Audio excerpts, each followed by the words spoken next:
Howdy, all Black's Lives. I think it's time to play a little Some Days to Die. Man, that is really hard to say.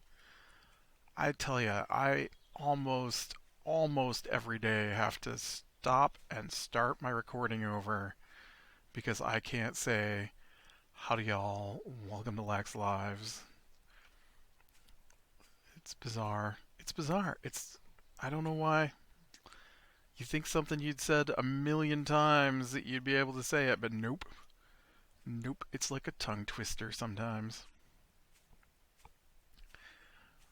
Well, I ran out of gas again, so here I am, slowly marching back to my base with my motorcycle in my inventory, because that makes any sense. Poor motorcycle. We're not too far away though, so um, we did get to play some D&D this week, and so I do plan to talk about that because that's what I like to do. Uh, I really ought to just make a D&D episodes, right? Uh, I don't know how I'd lay that out though, but yeah, we played a bit this week. Um, we're still doing Dungeon of the Mad Mage, or whatever it's called, and basically just wandered around a little bit. I I'll tell you what, our DM, he's doing this new thing now that's kind of irritating me. Um, I mean, there's a lot he does that irritates me, but he's doing this new thing now where he's like angry that we're playing the game, I guess. Um, and so like I mean, he's not angry that we're playing the game, but like we'll be like we want to check the hallway for traps. And so then um our thief will roll, and then he'll tell us, you know, the hallway's not trapped, or here's a trap, or whatever the results are. And now the last couple of sessions, he's been doing this thing where he's like, "I'm just gonna tell you right now that the next three hallways aren't trapped either, so you don't have to keep checking them." Like, okay, well, I thought that was part of the game. Um, or like we want to check the door, and uh, and then the same thing. I'm just gonna say the doors are open because there's nothing on these other doors. You just open the doors because they're not. The problem with that though is that he does this thing where I just said that, but he will go. You open the doors, and then he'll take our characters because we're playing digitally, so he can move our. I guess if we're playing physically, he could still take our guys and move them, but he will move our tokens into the room and then say that we've done things. Uh, you move into the room and a bunch of goblins jump out and attack you. I'm like, okay, well, I don't think I wanted to move into the room quite yet. Often we like to look to see what we can see, or stealth in, or carefully open the door, stealthily so we can peek through the crack before we open it all the way. Could you please stop putting my guy into situations where he's gonna get attacked? You know what I'm saying? Uh, I mean, I'm expecting attacks. I just don't think my guy would walk within 10 feet of a bad guy blindly, like you're having him do. Like last night. Um, last night. Or, yeah, it was last night when we were playing. So we get in there, and um, it's hard to explain, but we play on roll 20, which is a. It's not hard to explain. We play on roll 20, which is a program designed to play tabletop role playing games like Dungeons and Dragons, um, and so it is. I mean, it's designed for it, and so you've got your maps and your tokens, and you can roll your dice and stuff in there, and so that's what it's designed to be. And and so we oh no, I just lost my train of thought. So so one of the things that's going on is in Roll20 is you can lay out so that your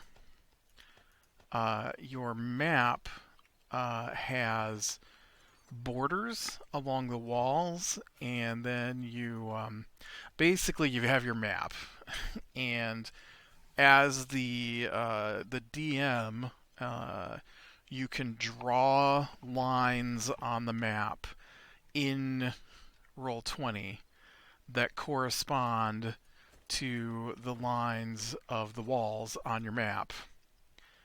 And then you can turn on dynamic lighting, which I like a little bit. I liked it more in the beginning. I like it less now. Um, and I guess we could talk about why, but so all right, so I've got that done. Oh, right, I am infected and I need to take a pill to get rid of the infection.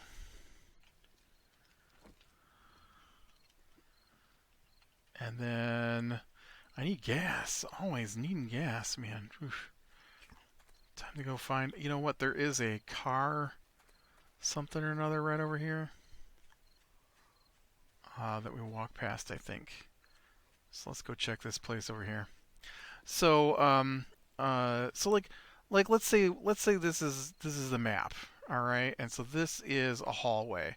So you draw a line along this side. This is wall that I'm standing on, and then you draw a line along this side, and then dynamic lighting has to do has to do with the rules of D&D.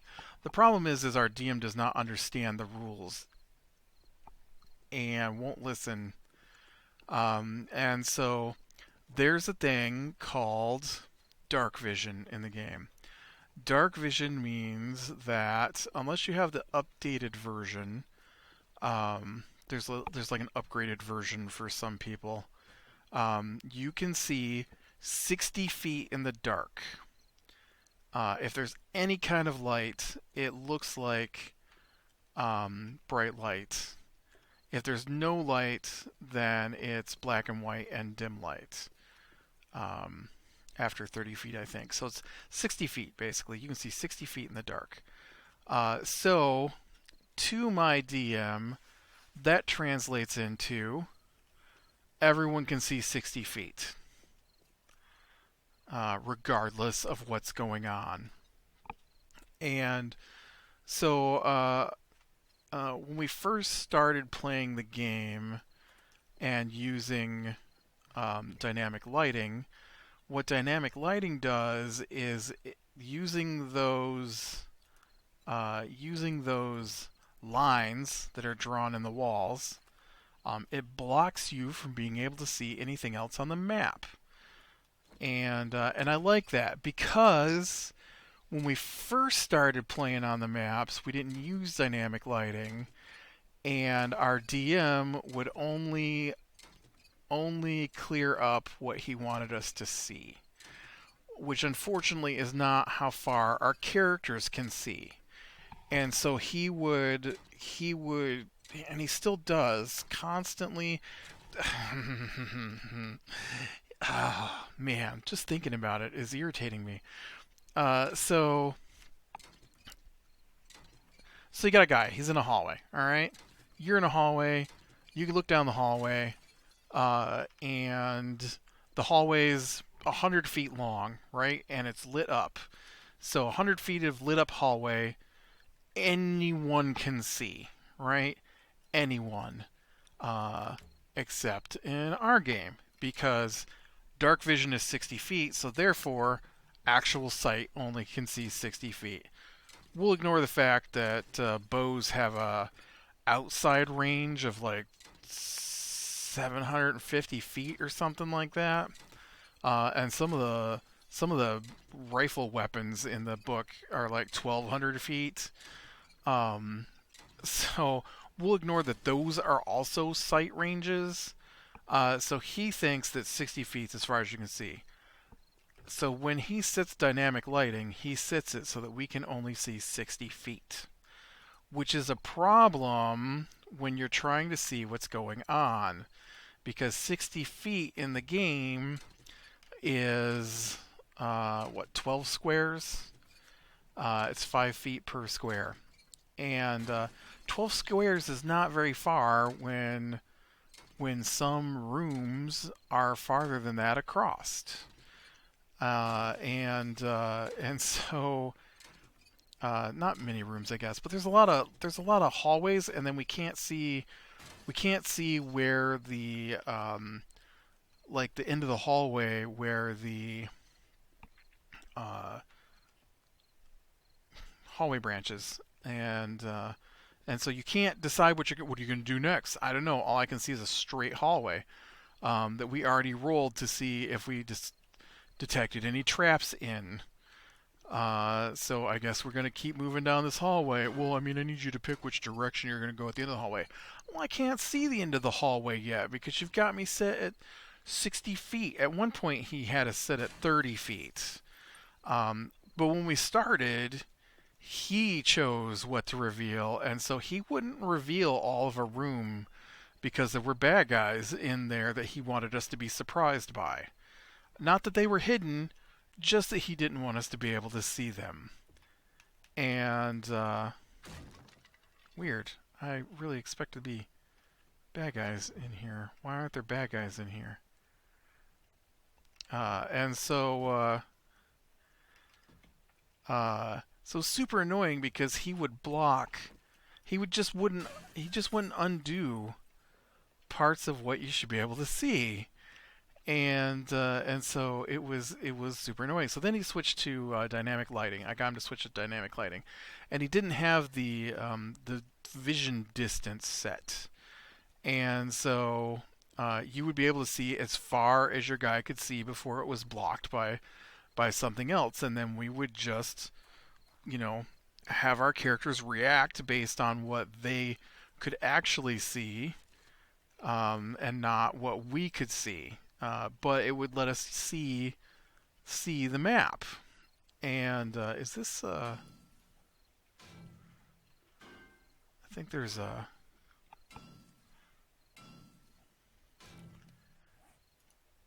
bunker down here, and so it's super annoying, right? So now he's got to set to 60 feet, and regardless of how much light there is, and so a lot of times when we get into a new hall, oh, it's not. Oh, you tricked me. A lot of times when we get to a new hallway or something, we'll just move our characters uh, until we can see the whole hallway. Not because they move there, but because you have to drag and drop your character to light up that part of the map. Or we'll enter a room and we'll move our guys around the room to light up the whole room. Because he stopped putting the bad guys on the map until after we went into a place. So one of the things with this sight thing is that you're supposed to be able to see when there's a bad guy. But he waits until after we get in a room to put the bad guys out, and he's like, "Oh, you walked into the room, and now there's 7 guys standing right next to you." I'm like, I think I would have noticed. Hey, I didn't notice this guy. I think I would have noticed 7 guys standing around the door. I noticed that guy before I entered a room, right? And and so he doesn't put them on the map, and then you run the checks to see the room, and then you're asked to open the door, and then And he's like, "Oh, you open the door, now move your characters inside." And then you move your characters inside, and then he starts putting the bad guys down. And so suddenly, instead of fighting from the hallway where a sane person would fight from, you're in a room with five guys standing all around you immediately. Uh, and of course, nothing ever stays where he puts it. He's always moving stuff. And so it's madness because you can't make decisions or plan because whatever you decide to do, he's going to change at the last second before he answers what's going on. And so it happened a bunch last night. We get attacked. We open a room, and suddenly after we enter the room, there are bad guys there, and he's like, one of them moves and uses up all his movement and his action to get that far. And one of them is dead on the ground, and we already checked that it was dead. And so five of them shoot at you. I'm like, okay, from where I can see, I can only see four guys who can shoot at me. You don't see that fifth guy? I'm like, no, I can't see that fifth guy. So that means he doesn't have line of sight with us. Well, I'll move him up then so that he has line of sight. That's not how the game works. That's not how the game works. If he's going to move up, I would shoot him then. Well, I'm going to say that your perception stops you from getting a surprise attack against you. Like, that's not how the game works. Oh.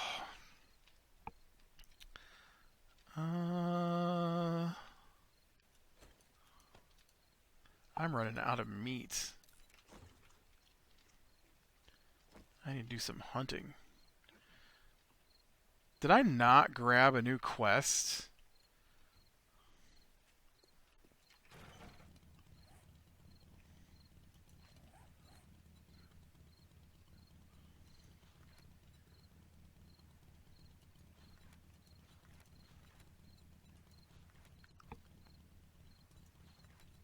Huh.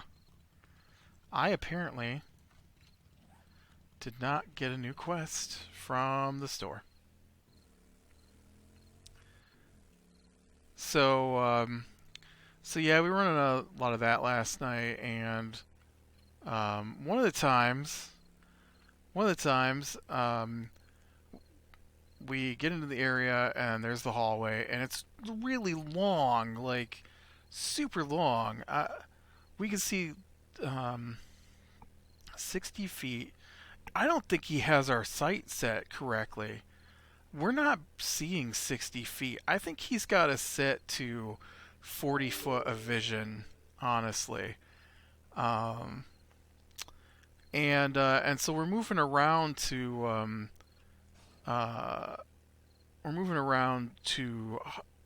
light up the map, and just this hallway we're in. Not like It's not like we take our characters and we light up as much of the map as possible. No, we entered a hallway. We couldn't see any way to go, and he's talking about dead ends. I'm like, well, I can't see the dead end, so I'm going to move my character. No, I didn't say I was moving my character. I'm like, okay, let me light it up, because sometimes we just use our tokens to reveal the map. Because what happens is once the map is revealed, then we have a fog of war, and so fog of war keeps what you saw on the map. You just can't see what else is there, and like bad guys or anything like that. You just see the map itself, and so I move my guy down, and he's like, "Oh, you get attacked." I'm like, "Well, I wasn't moving down there." Nope, nope. You put your token down, which you have to do to have the program acknowledge that you can see it. Uh, what's your passive perception? I'm like, I don't know. And then he said it was 14 and it's 9. So I don't know what he's even talking about at that point. I honestly am not sure he's looking at the same numbers that everybody else is half the time. And he's like, so I'll say that you don't get the surprise attack that maybe you should have gotten. And there's a gelatinous cube standing there, uh, and uh, and so he claims that my bard, the low armor, half fighter, half caster, apparently decided to run ahead because he's never led the way the entire night or the previous session. But that moment, while I was trying to light up where the end of the hallway was, became, oh, you get attacked because there's a, oh, can you get out? You totally did. Wow. Um, and so yeah, there was some of that. We got attacked by some goblins at one point that weren't visible on the map until after he decided that they were going to attack us, even though we were in the same room that they were in. Uh, he he did this thing where we fought some bugbears, but they have intellect devours in them, and so we killed the bugbears, and then the intellect devours came out, and we didn't get any roll against it. They just attacked us, surprise attacks, couldn't do anything about it. Um, I really, really hate that stuff. Okay, let's get this out. Let's make sure it's good and repaired.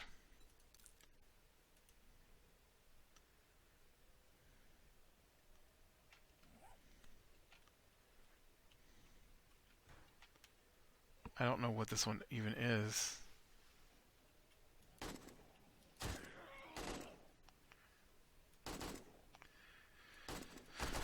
Wow, how many bullets are you gonna waste trying to shoot that guy?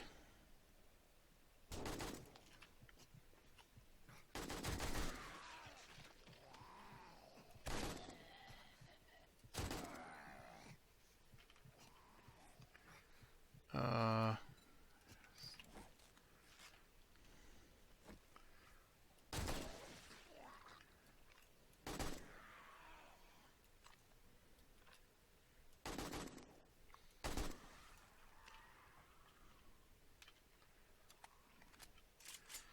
all right. Oh, you're not my motorcycle. But yes, that's basically our evening. Okay,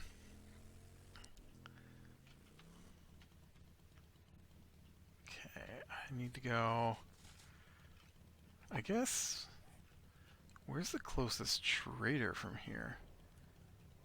Where's the one I normally go to? There he is.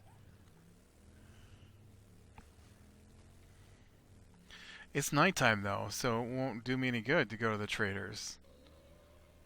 Dang it, I wish I'd gotten some quests before coming out here. For sure. But yeah, it can be super frustrating.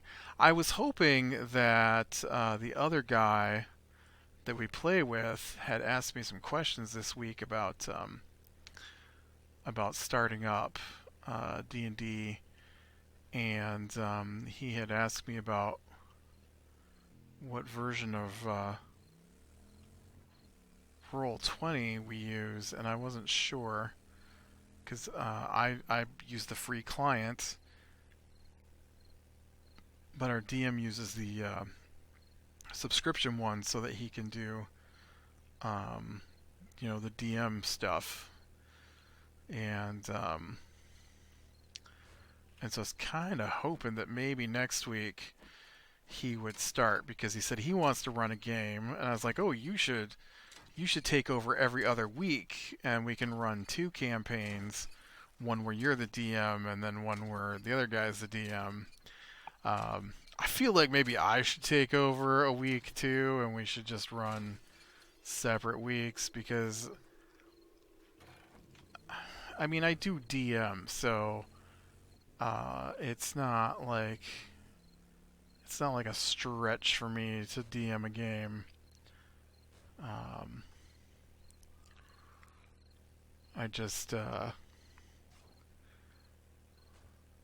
honestly I kind of would like to run a game that we've already run, but do it better. Uh, I think a good Strahd campaign that's been fixed to be fun would be awesome. Um, because as I have complained many times, I don't think that the adventures are written in a way that makes them fun to play, and I'm not sure they're necessarily designed that way to be fun to play as written. I think there's a lot of written as a framework, and it's up to the DM to incorporate it into his story instead of being a story.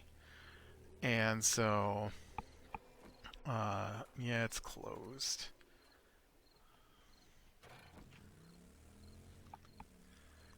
And so instead of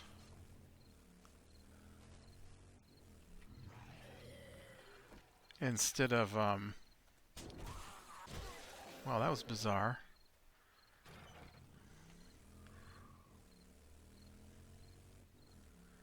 So instead of being able to just take the existing adventure and play it, I think you really do need to dig into them before you play it and lay it out in a way that makes for an interesting story.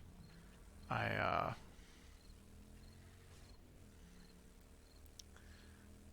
I know, especially like being a huge fan of Dracula, the Dracula movie, or Dracula in general. Um, I do feel like there's a good story in there, but it's not written in the adventure book as a good story. And so they give you like bits and pieces of it, and various characters will give you bits and pieces of it, but it never makes an impact if you play the adventure the way the book is written, because the adventure is just a pile of unrelated things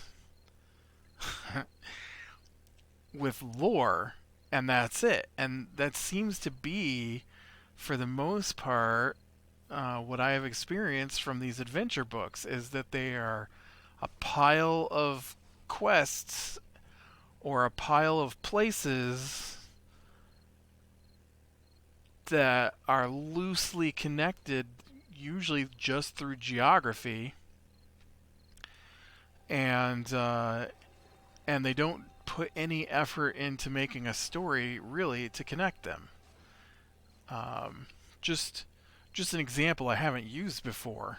All right, so Strahd, who is Dracula basically, Strahd um, became a vampire.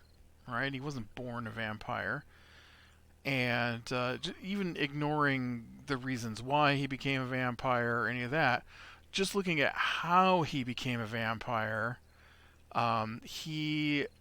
he involved the witch Baba Yaga. No, Baba Lysaga. And so Baba Lysaga is in the game. Baba Lysaga.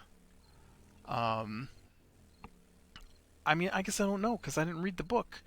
Baba Lysaga in our version lived in this swamp town, surrounded by, and here's the thing that ties these things together, surrounded by the Dark Druids. And when we went through the game, we fought the Dark Druids twice before we got to Babala Saga.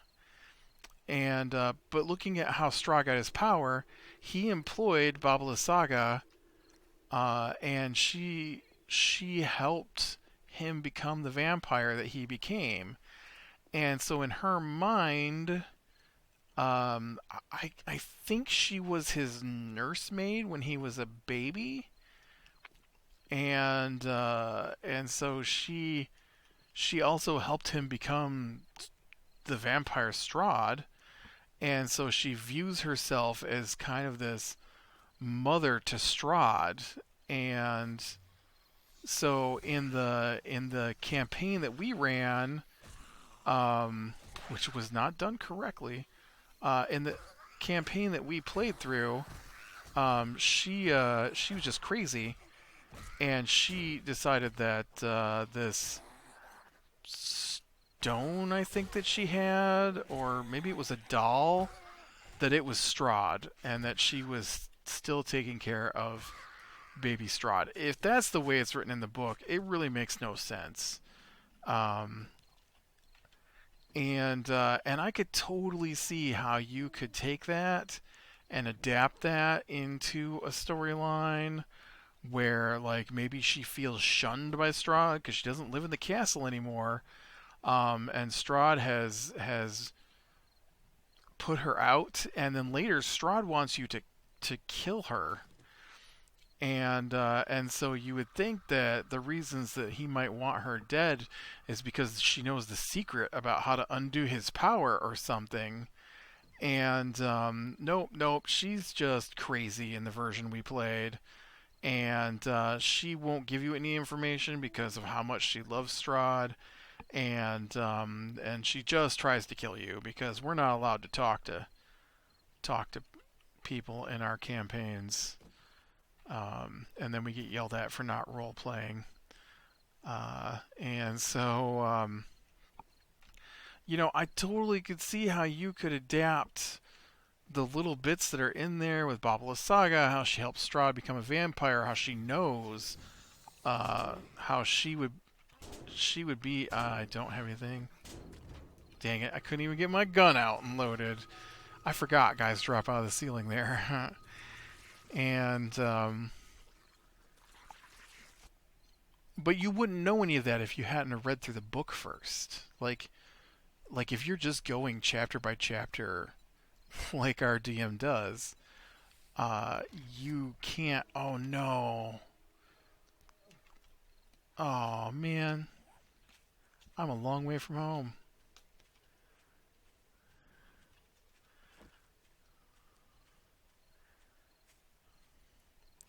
But you can't know what's coming if you don't read ahead. And I really feel like there's some good stuff in there. I know watching some other people play Strahd, that they played it out differently than our world was, and even some of that I could see some really interesting things that you could change and twist, to be a story. Like, so the Dark Druids, for example, we fought them three times in that campaign. None of them were related. We never talked to a Dark Druid. We never understood why there were Dark Druids. None of that was in our campaign. They wanted the stone that gave the vineyard its power to grow grapes. Why there's a power to grow grapes, I don't know. And so that was the first time we fought them. The second time we fought them, they were trying to unleash a tree monster for some reason. No explanation. No reason given for any of it. And then the third time, they surrounded Baba Lysaga, and protected her, I guess. No explanation. So that's three times in the same campaign that there were these dark druids that we never got an explanation for who, what, where, why, when, and so it was, yeah, yeah, was it's why I don't enjoy these half the time, is because there's no story. I need a story. I need a reason. I need a reason why I'm there. I need a reason why I'm doing it. And I get that it's supposed to be a cooperative story and that we're supposed to help tell the story, but we don't make the world and we don't connect the world. We, as players, give the player side of the story and we shape what happens through our actions. But our actions are in response to what's going on in the world, and so if nothing is happening in the world, we can't have responses. And so there's a lot of this is what it says. There's no more traps. Stop rolling for traps. Stop asking about thrones. He made a joke about it again this week about how we kept asking about all the thrones. He gave us a quest about thrones and then gets mad because we're asking about thrones. Um, yeah. All right. Well, with that, click, leave your like, subscribe, and catch the next one. And I will talk to you later.